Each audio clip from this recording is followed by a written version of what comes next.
Hello everyone, rasam ಮಾಡೋದು ಹೇಗೆ ಅಂತ ಹೇಳ್ಕೊಡ್ತೀನಿ. ಅದು ವಿಡಿಯೋ ಸ್ವಲ್ಪ ಮುಂದೆ ಹೋಗಿದೆ. ಫಸ್ಟು ಸಾಸಿವೆ, ಜೀರಿಗೆ, ಕರಿಬೇವು ಹಾಕ್ಬಿಟ್ಟು ಚಟಪಟ ಅನ್ನೋ ಥರ, ಆಮೇಲೆ ಸ್ವಲ್ಪ ಬೆಳ್ಳುಳ್ಳಿ ಹಾಕ್ಬಿಟ್ಟು ಸ್ವಲ್ಪ ಈರುಳ್ಳಿ, ಮೆಣಸಿನ್ಕಾಯಿ ಸ್ವಲ್ಪ ಒಗ್ಗರಣೆಗೆ ಹಾಕಬೇಕು. ತುಂಬ ಚೆನ್ನಾಗಿರುತ್ತೆ. ನೀವು ಒಂದ್ಸರಿ ಟ್ರೈ ಮಾಡಿ ನೋಡಿ, ಸಖತ್ತಾಗಿ ಬರುತ್ತೆ. ಹೇಗಿದೆ ಅಂತ ನನಗೆ ಹೇಳಿ, ಓಕೆನಾ? ತುಂಬ ಚೆನ್ನಾಗಿದೆ, ಸಖತ್ತಾಗಿ ಬರುತ್ತೆ ನೋಡಿ. ಸ್ವಲ್ಪ ಹುಣಸೆಹಣ್ಣಿನ ರಸ ಹಾಕಿ ಒಂದು ಕಪ್ಪಷ್ಟು ಚೆನ್ನಾಗಿ ತಿರುವಿ ಸ್ವಲ್ಪ ಕುದಿ ಬರಬೇಕದು.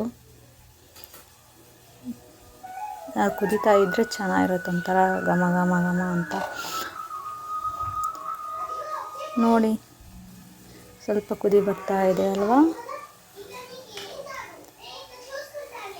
ನೋಡಿ, ಕುದಿ ಬರ್ತಾ ಇದೆ. ಇವಾಗ ಸ್ವಲ್ಪ ಕುದಿಬೇಕು. ಹುಣಸೆಹಣ್ಣಿನ ರಸ ಕುಡಿದ್ರೆ ಟೇಸ್ಟ್ ಚೆನ್ನಾಗಿರುತ್ತೆ.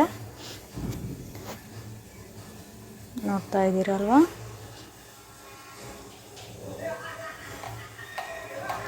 ನೋಡಿ ಆ ಥರ ಕುದೀತಾ ಇರಬೇಕು. ಆಮೇಲೆ ಸ್ವಲ್ಪ ಸ್ಪೈಸಸ್ ಹಾಕಬೇಕು. ಉಪ್ಪು, ಸಾಂಬಾರು ಪುಡಿ, ಬೆಲ್ಲ, ಖಾರದ ಪುಡಿ ಹಾಕಿ ಚೆನ್ನಾಗಿ ತಿರಬೇಕು. ಅದು ಚೆನ್ನಾಗಿ ಕುದಿಬೇಕು. ಅದು ಕುದ್ರೇ ಟೇಸ್ಟ್ ಚೆನ್ನಾಗಿರುತ್ತೆ, ತುಂಬ ಚೆನ್ನಾಗಿರುತ್ತೆ. ನೋಡಿ, ನೀವು ಟ್ರೈ ಮಾಡಿ ನೋಡಿ. ಅದು ಕುದೀತಾ ಇದೆ. ಅದು ಚೆನ್ನಾಗಿ ಹುಣಸೆ ರಸ ಜೊತೆಗೆ ಚೆನ್ನಾಗಿ ಕುದ್ರೇ ತುಂಬ ಚೆನ್ನಾಗಿರುತ್ತೆ. ನೋಡಿ, ಕುದೀತಾ ಇದೆ ಅಲ್ವಾ? ಕಾಣಿಸ್ತಿದೆಯಾ? ಆಮೇಲೆ ಟೊಮಟೊ ಹಣ್ಣು ಹಾಕಬೇಕು ಒಂದು.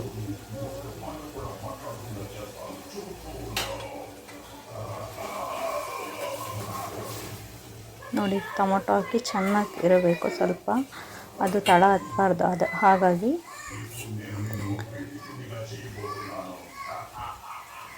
ನೋಡಿ ಕುದೀತಾ ಇದೆಯಲ್ವ? ಇವಾಗ ಸ್ವಲ್ಪ ನೀರು ತೊಗೋಬೇಕು. ಒಂದು 3 ಗ್ಲಾಸಷ್ಟು, 3 ಗ್ಲಾಸ್ ನೀರು ಹಾಕಿ, ಆಮೇಲೆ ಕೊತ್ತಂಬರಿ ಹಾಕಿ. ನೋಡಿ, ಸ್ವಲ್ಪ ಕುದೀತಾ ಇದೆಯಲ್ಲ? ಕುದಿ ಬಂತು ನೋಡಿ. ಇವಾಗ ತುಂಬ ಕುದೀತಾ ಇದೆ. ಈ ಥರ ಸ್ವಲ್ಪ ಕುದ್ಮೇಲೆ ಸ್ಟವ್ ಆಫ್ ಮಾಡಿ. ಆಮೇಲೆ ಅನ್ನದ ಜೊತೆಗೆ ತಿನ್ನಿ, ತುಂಬ ಚೆನ್ನಾಗಿರುತ್ತೆ. ಒಂದು ಸರಿ ನೋಡಿ, ಚೆನ್ನಾಗಿದ್ದರೆ ಕಾಮೆಂಟ್ಸ್ ಮಾಡಿ ತಿಳಿಸಿ ನನಗೆ.